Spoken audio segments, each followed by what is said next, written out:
Today I'd like to talk about identity and polarization and ask the question, is identity a real thing?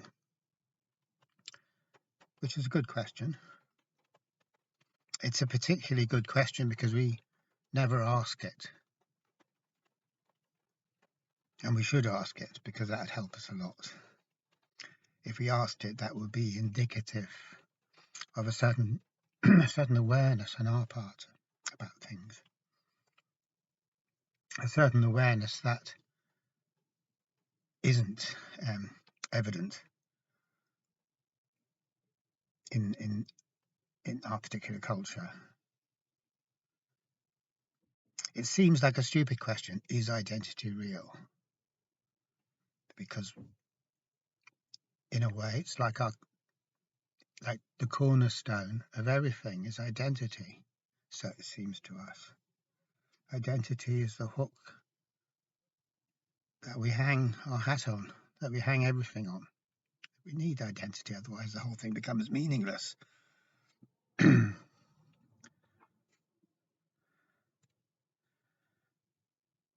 But identity is by no means a real thing. And it keeps occurring to me really strongly that a lot of the things we think are real things are only real things because our culture predisposes us to believing that they are real things. And that's not a good enough reason for going along with them. It's a pretty shoddy reason, as Krishnamurti would say. Shoddy is a word he uses. It's quite a good word, old-fashioned word, but a pretty good word. A very shoddy old carry-on, seeing things as being real just because our culture predisposes us to seeing that they're real. That's very shoddy. But never mind. It's all part and parcel of how the way things are. Shoddiness is part and parcel of the way things are, so we've got to give it that much.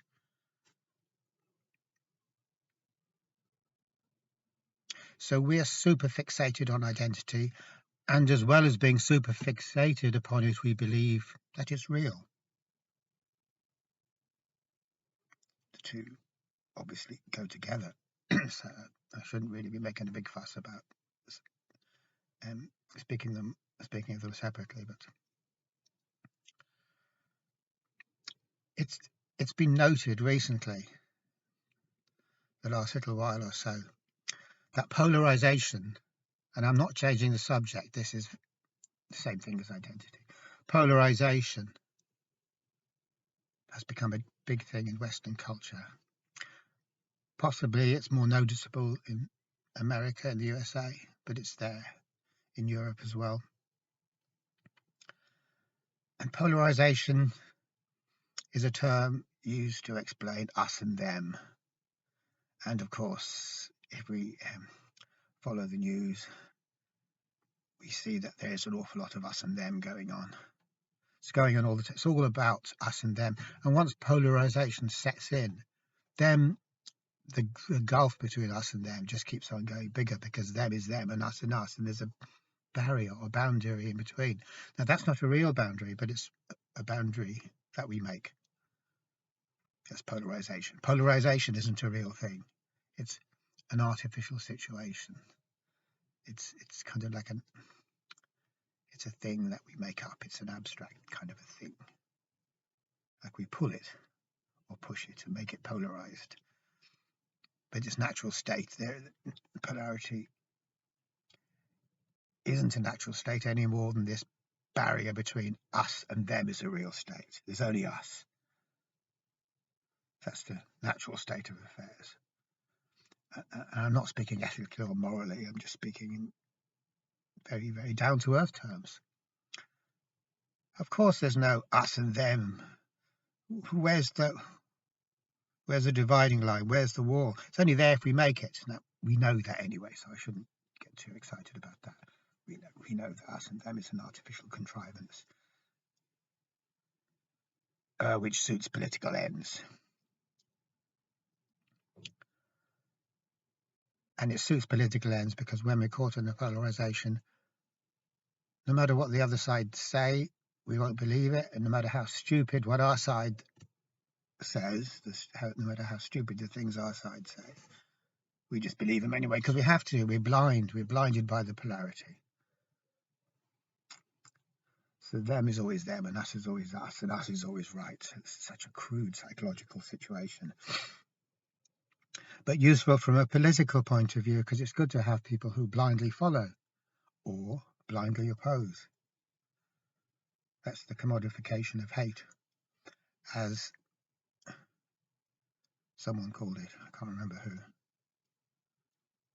It's a valuable commodity. And then, so going back to identity again, it can be seen, and people have remarked upon the fact that identity has become has become what it's all about.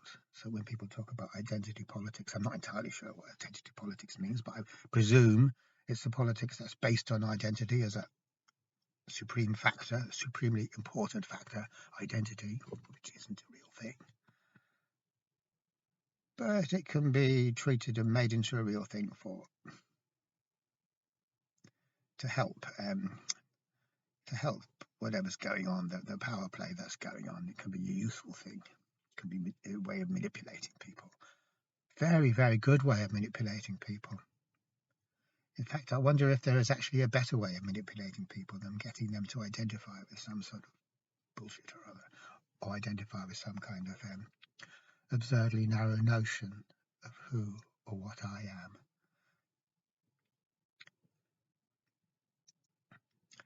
So that is the absolute essence of identification, having identity. We say, this is who I am. This is me. This is who I am. This is what I'm all about. And it feels good to say that. There is euphoria in it. Euphoria is the stuff we like. It's like honey, if you like honey. If you don't like honey, it's like something else. It's like something that you like that isn't honey. I don't know, maybe like custard or marshmallows. I don't know, but whatever. Kind of get the point there. Yeah, so we like that very much. It's akin to the euphoria that we get when we make definite statements. Doesn't matter what the hell the definite statement is, because that's not the point. But when we say it and we kind of, it's like banging 6-inch nails into a plank and maybe nailing one plank to another plank with big nails. And when we do that, we go, yeah, that's that. We're kind of fixing it. We're making it secure forever. So that's why we like saying definite things. When we say definite things, whoa, that feels good. You can hear fellas coming up with that kind of crack the whole time in pubs. Fellas do it more than women do. And if you get the supreme patriarch type fella, I can't mimic a patriarch because I haven't got that massive beard. But if I did, I'd be standing there banging on the podium, banging on something with my beard, making definite statements which are total bullshit, absolute, hysterically useless, pathetic, nonsensical bullshit. But it feels good to make them. So that's the point. The point isn't whether they're true or not. No one cares about whether they're true. Well, we don't really care. We do care. We care in the sense that we will believe them to be true and ignore that subtler part of our awareness which makes us think maybe it's not true what I'm saying at all. Because actually, anything we say, definitely, anything that we come out with, any assertions, none of that's ever true. It's just an assertion. Reality is too subtle for us to assert it. We can't assert reality. So we can assert something else. That's what we do. We assert something else, not reality.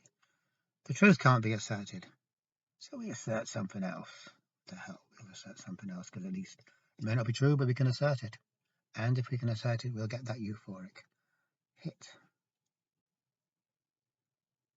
Exactly the same type of euphoric hit you'd get from snorting a big fat line of nose candy, if it's good stuff, or banging up some heroin. It's a hit, it's a buzz.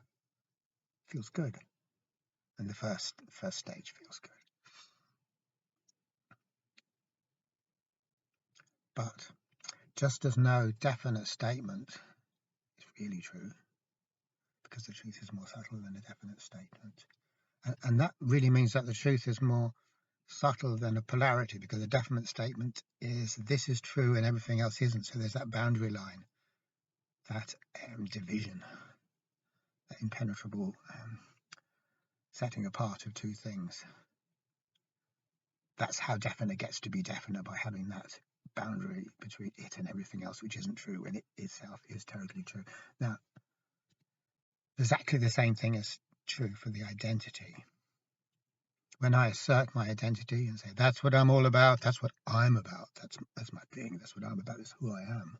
When I say stuff like that, that feels euphoric, but it isn't at all true, because who I am is more subtle than some dumb, crass assertion of this, that, or the other, some category that my mind has thrown up. The subtleness is true, and the subtleness is subtle, endlessly subtle. But the downside about it, if we could say it's got a downside about it, is I can't base any politics on it. I can't base any power play on it. I can't base any ego games on it. It's too subtle for that. It's not dumb enough. It's not crass enough. It's not crude enough. I can't play games with that on that basis. I can't get euphoria on that basis. And as long as we're on the business of finding euphoria, it's the subtle, by which I mean that which is not defined by thought, that which is not defined by drawing boundary lines around it in a crude, crappy way. The subtle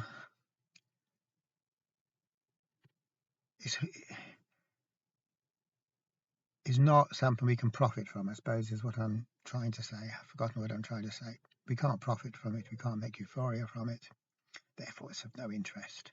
But it is true. And the stuff which is of interest isn't true. So that's an important thing to understand.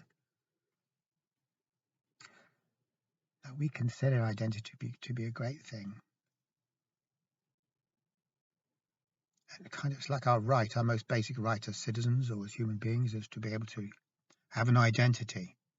But what exactly does identity mean? It just means a label. It means that we can categorize ourselves. And what's so great about that? All categories are just banal kind of constructs of thought, and none of them are real. They're all convenient ways of processing information, but they're not real. But so why do we want to be a category? Why do I want to be a category? Why do I want to be an idea that I have about myself? Well, I've already answered that, obviously, because that's where the euphoria is to be found. So we could say, well, okay, if euphoria is your thing, go ahead and dig for it, mine for it. Go out there and see if you can find yourself some good old euphoria. Why not, if that's your thing? And that's fair enough. We can say that. But euphoria is a knife edge, really. All of thoughts constructs are really knife edges, very sharp knife edges, just like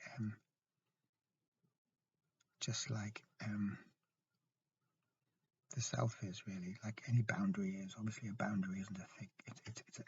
It's a knife edge. So what that means is there's very little space between what I define myself as being and what I define myself as not being, which means that's room for conflict. So if I say something that's definitely true, it's very, very easy to upset and annoy and aggravate me and piss me off completely by saying something that doesn't quite agree with me. So although there's the euphoria, there's also the possibility of being massively pissed off, if not totally enraged, if not totally eaten up by rage. And then you could get to hating the people that are kind of disagreeing with your very, very, very narrow definition. You would get to hate them very much. Blind rage, blind hatred. Hatred's always blind. And so this is obviously true for the identity, for the self, identity in terms of self, because we all know that it is in the nature of the ego to be very easily flattered. When someone says nice things about it, and very, very easily insulted. Boy, can the ego be insulted. Why? Because the difference between flattery,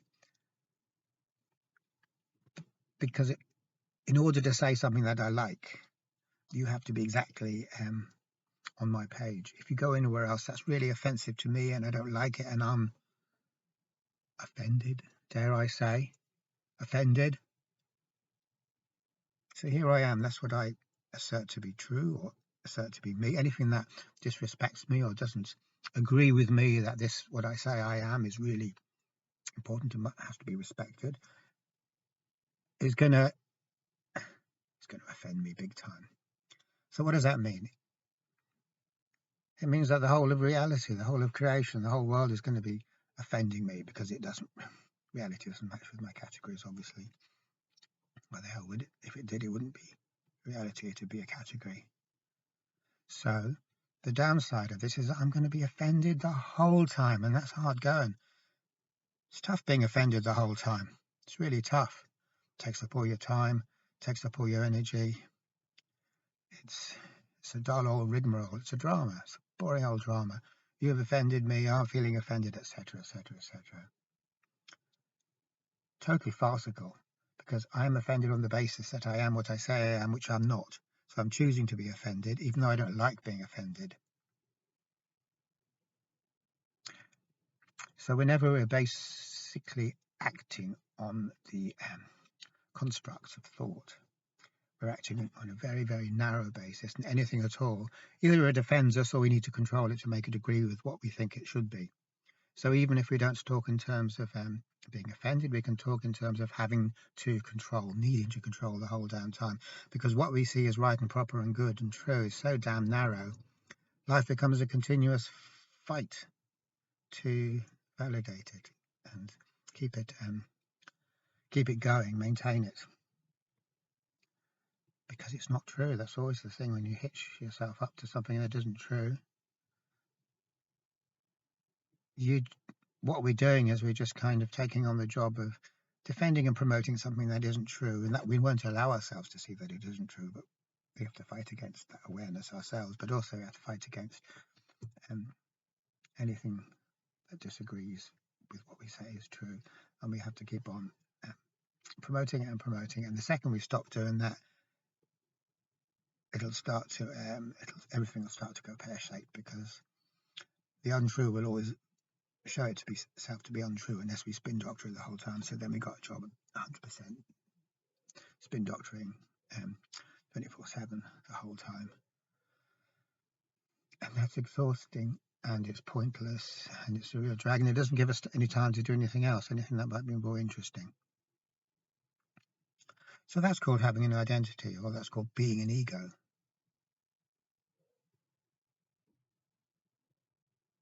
We say it's really great,